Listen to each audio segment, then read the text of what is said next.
दरबार में स्वागत है। और जितने भी यहाँ भागीरथ पधारे हैं अपने अपने पितरों की मुक्ति के लिए, उन सभी को दरबार की ओर से बहुत बहुत आशीर्वाद, बाबा और माँ की ओर से बहुत बहुत आशीर्वाद कि ये पुण्य आपकी पीढ़ी में आपको मिलना था। जैसे भगीरथ को अपने पुरखों की मुक्ति का कारण बने, वो आधार बने और ये पुण्य उन्हें मिला, ऐसे ये पुण्य आपको मिलने जा रहा है कि आप अपने पितरों के, अपने कुल के उद्धार के लिए आधार बने हैं। आज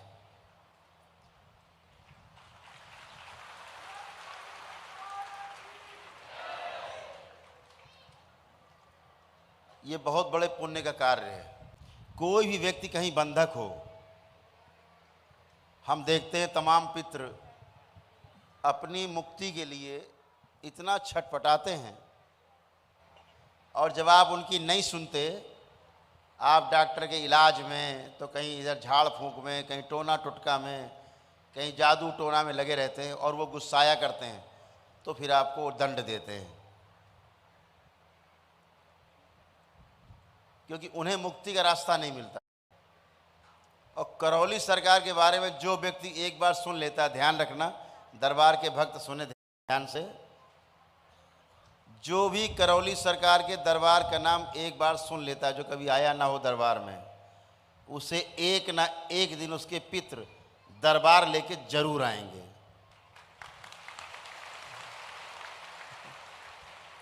क्योंकि पितरों को उनकी मुक्ति का रास्ता दिख जाता है। तो येन केन प्रकारेण आपको तंग करके, उठा पटक करके, चाहे आपकी बुद्धि घुमा के, कैसे भी करौली सरकार आपको जरूर लेके आएंगे, क्योंकि यही उनकी मुक्ति का एक रास्ता है, दूसरा कोई रास्ता नहीं।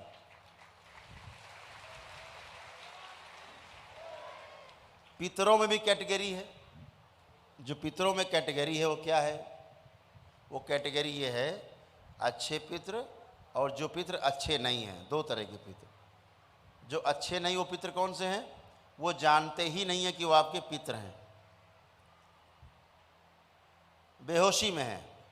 जैसे कोमा में मरे, बेहोशी में मरे, ऐसे ही बेहोशी में हैं।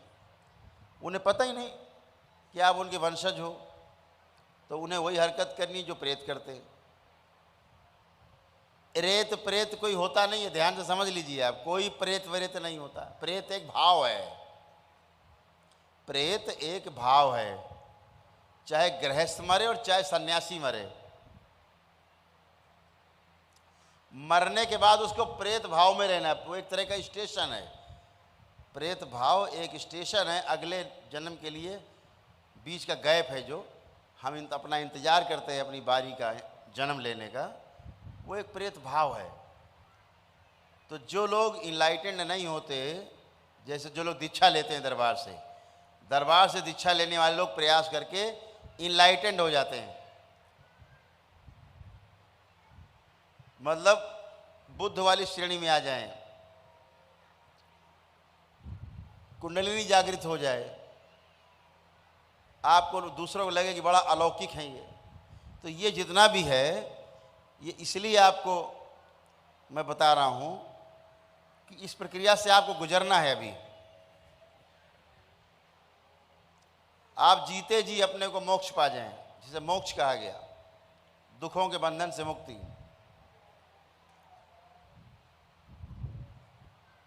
तो दरबार की एक करने के लिए सबसे बड़ी आवश्यकता है कि आप वर्तमान में बने रहें, और ऐसा आप कंटिन्यू बने रहते हैं वर्तमान में, वही ध्यान है। अभी क्या बैठे यहाँ हैं, सोच रहे हैं बम्बई की, बैठे यहाँ हैं सोच रहे हैं पत्नी के बारे घर में, तो ये ध्यान नहीं है, ये ध्यान नहीं कर रहे आप। तो दरबार क्या सिखाता है? जब आप अगली प्रक्रिया में जाते हैं अच्छे होकर के, ब्लैक मैजिक कट के, स्मृतियाँ कट के, दीक्षा होती है, दीक्षा वाले जो भक्त हैं वो ध्यान में जा सकते हैं। अभी उन सबकी क्लास चला करेंगी स्वयं की मुक्ति के लिए। जब आपका भूतकाल बंद कर दिया जाए देखना, और भविष्य को भी देखना बंद कर दिया जाए ध्यान के समय, तो आप बाहर जाने का उपाय नहीं, केवल वर्तमान में रहने के अलावा। और फिर आप जब ध्यान करते हैं ईश्वर का, तो आपका ध्यान होता है, वही ध्यान है। तो एक प्रक्रिया है, धरती में आपके दरबार में ये शक्ति है। अभी जितने लोग यहाँ बैठे हैं, ये दरबार आपका भूतकाल और भविष्य दोनों बंद कर सकता है 1 सेकेंड में। ना भूतकाल के बारे में कुछ देख पाओगे, ना भविष्य के बारे में देख पाओगे, देख ही नहीं सकते, कितनी कोशिश कर लो देख ही नहीं सकते। तो जब देख नहीं सकते तो क्या होगा, भी वर्तमान में बना रहना पड़ेगा, तो जल्दी ध्यान होगा। तो ध्यान करके मोक्ष पाने का जो समय है, जो कई पीढ़ियों में आपको नहीं मिलता, यानी कई आपके जन्म हो जाते हैं, सैकड़ों जन्म, फिर भी मोक्ष नहीं मिलता। कलयुग में इस करौली सरकार के दरबार में, इस करौली शंकर महादेव के आशीर्वाद से आप वही काम साल 6 महीने में कर सकते हो।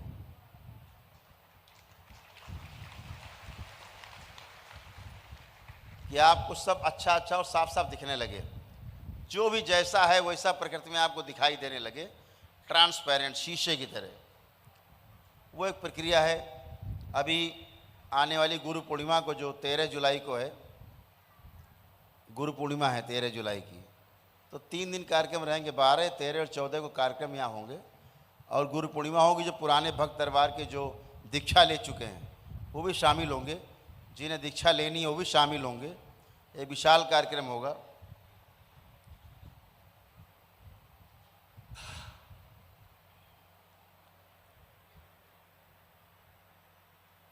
तो दीक्षा के कार्यक्रम में विदेशों से भी लोग आपके आएंगे, यहाँ रहेंगे आपके साथ। तमाम हमारे राजीव जी जो है, वो उनकी सब जो टोली है पूरी, वो तमाम अंग्रेज जो मित्र हैं वो भी सब यहाँ रह करके लगभग 1-1 महीने तक और ध्यान के सागर में गोते लगाएंगे। वो इसलिए गोते लगाएंगे कि उन्होंने देख लिया, झलक देख ली है कि कैसे हम इससे पार जा सकते हैं, मोक्ष कैसे प्राप्त हो सकता है। जो धरती में भी कोई उपाय नहीं है, वो करौली सरकार के दरबार में उन्हें दिख गया है कि हम कैसे मुक्ति पा सकते हैं, जीते जी मुक्ति पा लें, है ना। तो वो मुक्ति दूसरी है जो पितरों को मिलने जा रही है। वो कौन सी मुक्ति है? प्रेत योनि से मुक्ति, शिवलोक में स्थान। और जब आप ध्यान और साधना के द्वारा मुक्ति पाएंगे तो वो 84 लाख योनियों से मुक्ति है। दोबारा इस धरती पे जन्म नहीं लें, देव योनि में चले जाएं सीधे। तो ये सब हो पाता है कब? जब आपके पितृ मुक्त हो जाते हैं तब। अगर आपके पितृ मुक्त नहीं हैं, ध्यान कर लीजिएगा, समझ लीजिएगा, आपकी मुक्ति किसी प्रकार से संभव नहीं है। भगवान परशुराम को भी नहीं मिली। अपने पिताश्री, उनके पूर्वजों की जो स्मृतियां थी, मुक्ति तो दिला दी उन्होंने पितरों को। पितृ तो परशुराम जी के मुक्त हो गए, वो तो महान ऋषि थे जब शरीर में थे। अभी तो आपके दरबार में हमारी आपको बात को सुन रहे हैं, वो यहीं उपस्थित हैं, आप सबको आशीर्वाद दे रहे हैं, यहीं पे हैं। अभी आप सबको मुक्त करेंगे समस्याओं से। वो तमाम पूरे देव योनि के लोग, सारे चिरंजीवी यहाँ पे इकट्ठे हैं, सारे देवी देवता, यक्ष गंधर्व, सभी लोग जो आपकी सेवा के लिए आतुर है, सभी देवी देवता, सब, सारी माताएं, भगवान भोलेनाथ स्वयं, सबकी उपस्थिति है। और ये आपके पितरों की मुक्ति के लिए केवल है। पितरों की इतनी लंबी लाइन लगी, हम आपको किलोमीटर में नहीं बता सकते, ठीक है, क्योंकि वो लाइन आकाश में है, वहाँ नापा नहीं जा सकता कुछ। तो सब मुक्ति के लिए आतुर हैं। तो जो एक व्यवस्था है, जब गुरु पूर्णिमा आएगी 13 जुलाई को, तो उसमें भी हर पूर्णिमा में दीक्षा होती है यहाँ। क्यों होती है? ताकि जो लोग अब पितरों से मुक्ति पा चुके हैं, पितृ अपनी मुक्ति पा चुके हैं, अब वो खाली हुए हैं, तो उन खाली जगह को एक अच्छा स्थान दिया जाए, अच्छी अच्छी स्मृतियाँ दी जाएं, अपना स्वयं का अच्छा कर सकें, अपने किए कर्म भोग स्वयं काट सकें, उनकी गंदगी जा सके, आपकी गंदगी जाए। कौन सी गंदगी? जो रोज़ आप इकट्ठा करते हैं, डेली उल्टा सीधा सोच के, उल्टा सीधा करके, तो डेली का डेली कटती रहे और आपका बैंक अकाउंट अच्छाई का बढ़ता रहे और आपका जो गंदगी है पास भी ना आए, परिवार की भी सुरक्षा आप कर पाएँ। तो अभी एक अगला स्टेप है, जो लोग दीक्षा लेकर के पिछले 1 वर्ष से प्रयासरत है, दशांश हवन करके, मान लीजिए उन्होंने 1.25 लाख जप कर लिया मंत्र का, तो 1.25 लाख का 12,500 दशांश का हवन करना होता है। स्वयं हवन करें, अपने घर में लेकर के हवन करें और अपना 12,500 जप कर ले, तो उसका मंत्र सिद्ध हो गया। जो ऐसा कर पाएंगे, उनमें से अगर कोई चाहेगा कि हमें तंत्र की दीक्षा दी जाए, कि हम तंत्र को जानना चाहते हैं, सीखना चाहते हैं, समझना चाहते हैं, तो उन्हीं में से लोगों को ये योग्यता यही है, एलिजिबिलिटी यही है कि वो दशांश हवन अपने पूरे कर चुके हों। तो तंत्र की दीक्षा के लिए जब वो अपना आवेदन देंगे, उसके बाद उनका इंटरव्यू होगा कि वो तंत्र की दीक्षा के योग्य हैं अथवा नहीं। जो उसमें से जो तंत्र की दीक्षा के योग्य लोग निकलेंगे, उनको फिर दरबार तंत्र की दीक्षा देगा। तो दरबार जो यहाँ कर रहा है, लोग फिर दरबार अपने सजा करके अलग अलग बना करके करौली सरकार और लोगों की सेवा कर पाएंगे। लेकिन पूरी शुद्धि के बाद, पहले अपनी शुद्धि, पहले पितरों की मुक्ति, फिर अपनी शुद्धि, फिर दीक्षा, और उसके बाद फिर वो दशांश अपना जप कर पाएँ। उसके पश्चात फिर उसके लिए एलिजिबल होंगे कि हाँ वो तंत्र की दीक्षा ले सकते हैं अथवा नहीं। तो ये तंत्र की दीक्षा भी शुरू हो जाएगी गुरु पूर्णिमा से, 13 जुलाई से। हर पूर्णिमा को दीक्षा होती है। हर पूर्णिमा में दरबार के भक्त दीक्षा लेने आते हैं, हजारों की संख्या में रहते हैं, दीक्षा लेते हैं, और इससे वो और अच्छे होते जा रहे हैं और पावरफुल होते जा रहे हैं। गंदगी फटक नहीं सकती कभी उनके पास, और अपने परिवार को भी स्वस्थ रख सकते हैं। अभी अपने डीएनए को स्वस्थ रख सकते हैं दीक्षा के बाद, लेकिन तंत्र की दीक्षा के बाद, उसमें सिद्धि के बाद दूसरों की सेवा भी कर सकते हैं। ये दरबार जिनको देखेगा उन्हीं को दीक्षा देगा।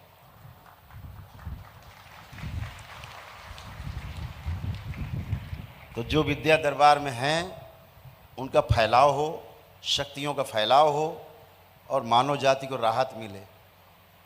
हम लोग रात रात भर, कभी कभी सवेरा हो जाता है, सब बच्चे बैठे ही है, कभी कभी सवेरा हो जाता है,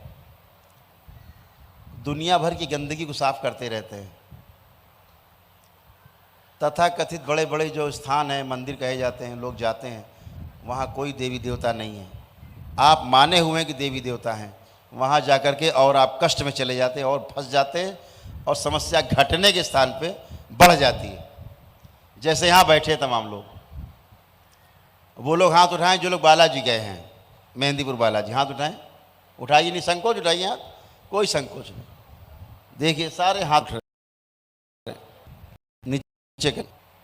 नीचे कर लिए।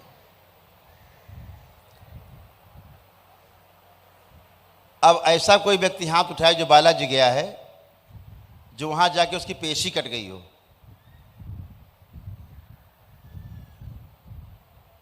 एक भी हाथ नहीं उठ रहा, एक पेशी नहीं कटती। जिंदगी भर आदमी जा जाके वहां खेला करता है बस।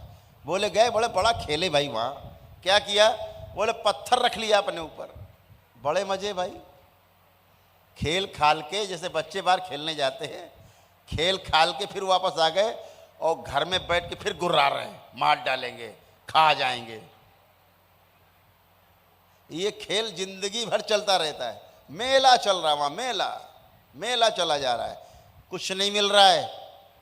ये जादू टोना करने वाले, छूछा करने वाले, पेशी के वीडियो दिखाने वाले कि पेशी आई है करके, हाँ भाई ठीक कर दिया, जाओ जाओ जाओ जाओ जाओ, चलो चलो, कोई ठीक वीक नहीं होता।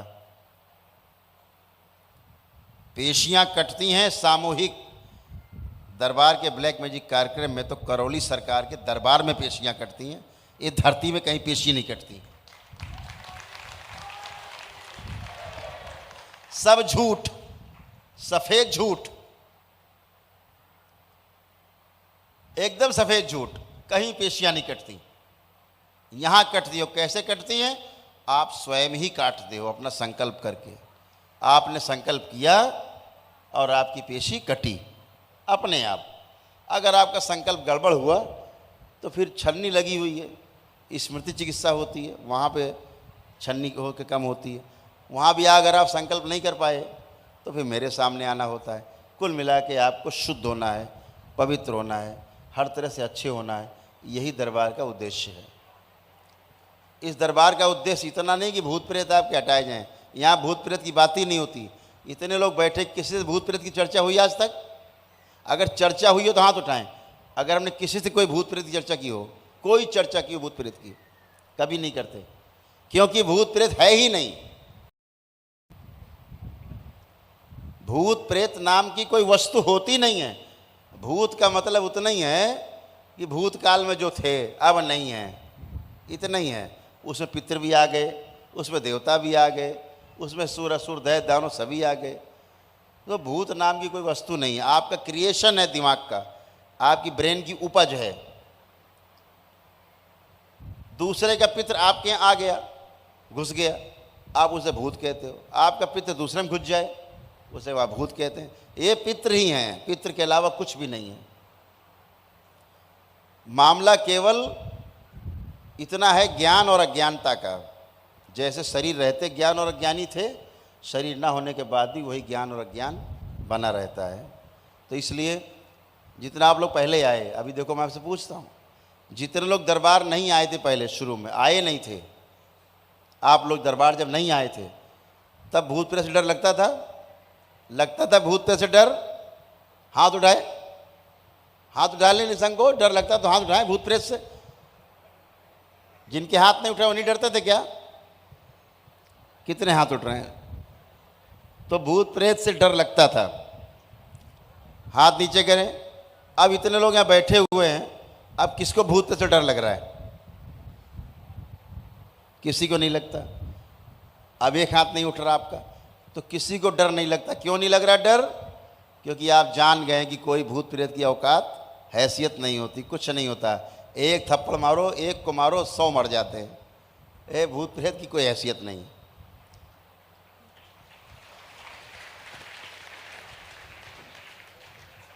लोग यहाँ खेलते रहते, हल्ला मचाते रहते हैं, मर जाएंगे, मार डालेंगे। बच्चे उनको देख के, छोटे छोटे बच्चे हंसा करते हैं, उन्हें डर ही नहीं लगता, एकदम निर्भय रहते हैं। तो ये तमाम चीज़ें गंदगी हैं।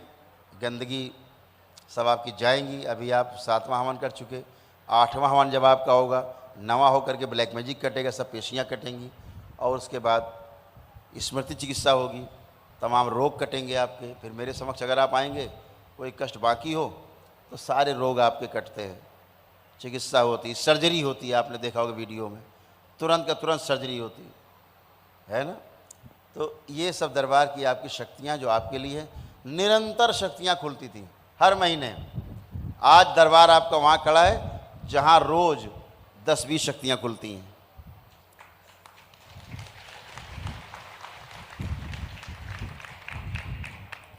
तो वो सब मानव जाति के लिए है। तो इस दरबार को जब सजाया हमारे परम पूज्य गुरुदेव पंडित श्री राधा रमण जी मिश्र ने, और हमारी गुरु माता माँ कामरू कामाख्या ने जब इस दरबार को सजाया, तो लोगों को अंदाज़ा भी नहीं था कि करौली सरकार के दरबार में इतनी बड़ी बड़ी शक्तियाँ खुलेंगी और मानव जाति का इतना बड़ा कल्याण होगा। आज हॉल में तिल रखने की जगह नहीं है, बाहर हॉल भरा हुआ है। बाहर का जो हॉल है 100 फीट बाई 200 फीट का लंबा चौड़ा, 20,000 फीट का भरा हुआ है। वहाँ भी तिल रखने की जगह नहीं थी, यहाँ भी तिल रखने की जगह नहीं है। आश्रम में भी लोग भरे माँ के दरबार में, बाबा के दरबार में। तो ये बताता है कि आपके अंदर दरबार के प्रति अटूट विश्वास है।